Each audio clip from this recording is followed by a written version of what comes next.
എപ്പോഴും പറയാറുണ്ട്, പൈസ എന്തിനാണെന്ന് പല ആൾക്കാർക്കും അറിയാൻ മേലാതെ മുഴുവൻ നമ്മുടെ സൊസൈറ്റി മുഴുവൻ ആൾക്കാരും പൈസ ഉണ്ടാക്കാൻ വേണ്ടി പടവെട്ടി സ്വന്തം സഹോദരനോട് കേസ് കൊടുത്തു. നമുക്ക് അസറ്റ് ഏതാന്ന് പൊതുവെ ആൾക്കാർക്ക് അറിയാൻ മേല. അസറ്റ് ഏതാ, ലയബിലിറ്റി ഏതാന്ന് നമുക്ക് പലപ്പോഴും അറിയില്ല. നമ്മുടെ ക്ലോസ് റിലേറ്റീവ്സ്, നമ്മുടെ ഫാമിലി മെമ്പേഴ്സിനോടൊക്കെ ഫൈറ്റും ചെയ്ത് വഴക്കും പിടിച്ച് കേസും നടത്തിയിട്ട് നമ്മുടെ സ്ഥലവും മറ്റേത് മറിച്ചതെന്നൊക്കെ പറഞ്ഞ് കേസ് നടത്തി അതൊക്കെ ഈ ബന്ധങ്ങളാണ് നമ്മുടെ അസറ്റ് എന്ന് പറഞ്ഞാൽ.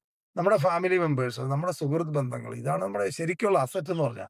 അതാണ് സംരക്ഷിക്കണം. നമ്മുടെ ആരോഗ്യം, നമ്മുടെ ഹെൽത്ത് മെയിൻറ്റെയിൻ ചെയ്യുക. അതൊക്കെയാണ് ശരിക്കുള്ള അസറ്റ് എന്ന് പറഞ്ഞാൽ. നമ്മൾക്ക് ഹെൽത്ത് പ്രോപ്പറായിട്ട് മെയിൻറ്റെയിൻ ചെയ്താൽ ഒരു 10 വർഷം കൂടെ നമ്മുടെ പീക്ക് പെർഫോമൻസ് കിട്ടിയാൽ എന്തുമാത്രം പൈസ വേണേലും ഉണ്ടാക്കാം. പൈസ ടൈംസിലാണ് ആലോചിക്കുന്നെങ്കിൽ. നമ്മൾ പല ആൾക്കാരും എന്താണ് ഒരു മെയിൻ്റനൻസും ഇല്ലാതെ, അതായത് നമ്മളൊരു കാറിൻ്റെയൊക്കെ മാക്സിമം ലൈഫ് 25 വർഷമൊക്കെയാണ് പറയുന്നത്. നമ്മുടെ ലൈഫ് ഒരു 100 വർഷം ഉണ്ട്. അതിനുള്ള റോ മെറ്റീരിയൽ എന്താ എടുക്കേണ്ടത്? നല്ല എയറും നല്ല വാട്ടറും നല്ല ഫുഡും. പ്രോപ്പറായിട്ട് ഇത് മെയിൻറ്റെയിൻ ചെയ്യുക. പ്രോപ്പറായിട്ട് എല്ലാം നമ്മുടെ ഓർഗൻസ് നമുക്ക് ഇട്ടിരിക്കുന്നതെല്ലാം മെയിൻറ്റെയിൻ ചെയ്യുക. അത് ഈ ഭക്തിയോടെ മെയിൻറ്റെയിൻ ചെയ്യുക എന്ന് പറയും. വളരെ ഭക്തിയോടെ നമ്മൾ കഴിക്കുന്ന ഒരു ഫുഡ് എന്ന് പറയുന്നത് നമ്മുടെ ഫ്ലഷും ബ്ലഡും ആകാനുള്ളതാണ്. റെസ്പോൺസിബിൾ ആയിട്ട് ജീവിക്കുക എന്നുള്ളതാണ്. റെസ്പോൺസിബിൾ ആയിട്ട് കഴിക്കുക, റെസ്പോൺസിബിൾ ആയിട്ട് കാര്യങ്ങൾ കാണുക, കേൾക്കുക. ഇതിനകത്തേക്ക് ഒരിക്കലും ഒരു ജങ്ക് സാധനം അകത്തേക്ക് പോകുന്നില്ല എന്നുള്ളത് ആദ്യം ഉറപ്പ് വരുത്തുക. ഫുഡ് കഴിക്കുന്നത് വളരെ ചൂസി ആവണം. കണ്ണി കണ്ട ചപ്പും ചവറും എവിടെയെങ്കിലും കിട്ടുന്ന സാധനം കഴിക്കരുത്. നമ്മുടെ ഗട്ട് എന്ന് പറഞ്ഞാൽ സെക്കൻഡ് ബ്രെയിൻ എന്നാണ് പറയുന്നത്. നമ്മുടെ ഡൈജസ്റ്റീവ് സിസ്റ്റം എന്ന് പറഞ്ഞാൽ സെക്കൻഡ് ബ്രെയിനാണ്. നമ്മുടെ ചിന്തകളെല്ലാം സ്വാധീനിക്കുന്നത് നമ്മുടെ ഫുഡാണ്. കഴിച്ചുകൊണ്ടിരിക്കുന്നതിന് 3-1 ക്വാണ്ടിറ്റി ഫുഡേ മനുഷ്യൻ ജീവിച്ചിരിക്കാൻ ആവശ്യമുള്ളൂ.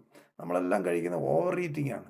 ഒരു മെഷീൻ അതിനൊരു കപ്പാസിറ്റി ഉണ്ടല്ലേ. നമ്മളൊരു ഒരു മിക്സിക്ക് ഒരു കപ്പാസിറ്റി ഉണ്ട്. അതിൻ്റെ ഓവർലോഡ് സാധനം അതിനകത്ത് കിട്ടി കഴിഞ്ഞാൽ അത് ഡാമേജ് ആകും. പെട്ടെന്ന് അതിൻ്റെ ഇത് കേടാവും. ഇതുപോലെ തന്നെയാണ് നമുക്ക് തന്നിരിക്കുന്ന ഈ സാധനം.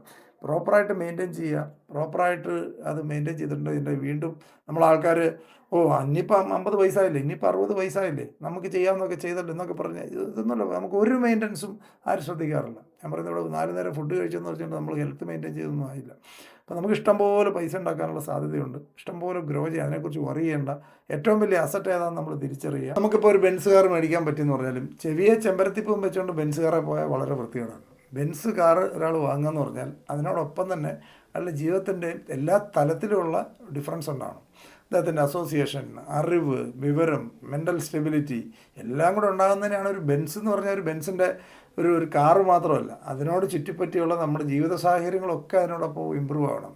നമ്മുടെ ക്വാളിറ്റി ഓഫ് തോട്ട്സ്, നമ്മുടെ ചിന്തകളിലെ ക്വാളിറ്റി, നമ്മൾ ബിഹേവിയറിലെ ക്വാളിറ്റി, നമ്മൾ ഉപയോഗിക്കുന്ന വാക്കുകളിലെ ക്വാളിറ്റി, ഇതെല്ലാം കൂടെ വരുമ്പോഴാണ് ബെൻസ് ആവുന്നത്. അല്ലാതെ ഒരു കാശ് കൊടുത്ത ആർക്കും ബെൻസ് മേടിക്കാൻ പറ്റും. അപ്പോൾ നമ്മുടെ നിലവാരം ബെൻസ് ആവണം, അതാണ് ആവശ്യം. അപ്പോൾ അതിന് നമ്മളൊരിക്കലും സ്ട്രെസ്ഫുള്ളായിട്ട് ഒന്നും ചെയ്യരുത്. ഞാൻ എപ്പോഴും എൻ്റെ പോളിസിയാണ്, ബിസിനസ് നമ്മൾ സെലക്ട് ചെയ്യുന്നത് അറിവ് കിട്ടുന്നതായിരിക്കണം, സുഹൃത്തുക്കളെ കിട്ടുന്നതായിരിക്കണം, നല്ല ഹാപ്പിയായിട്ട് ജീവിക്കാൻ പറ്റുന്നതായിരിക്കണം, ഇഷ്ടംപോലെ യാത്ര ചെയ്യാൻ പറ്റുന്നതായിരിക്കണം. അല്ലാതെ സ്ട്രെസ്ഫുള്ളായിട്ട് എന്ത് പൈസ കിട്ടിയിട്ട് എന്താ കാര്യം? ഒരു കാര്യമില്ല.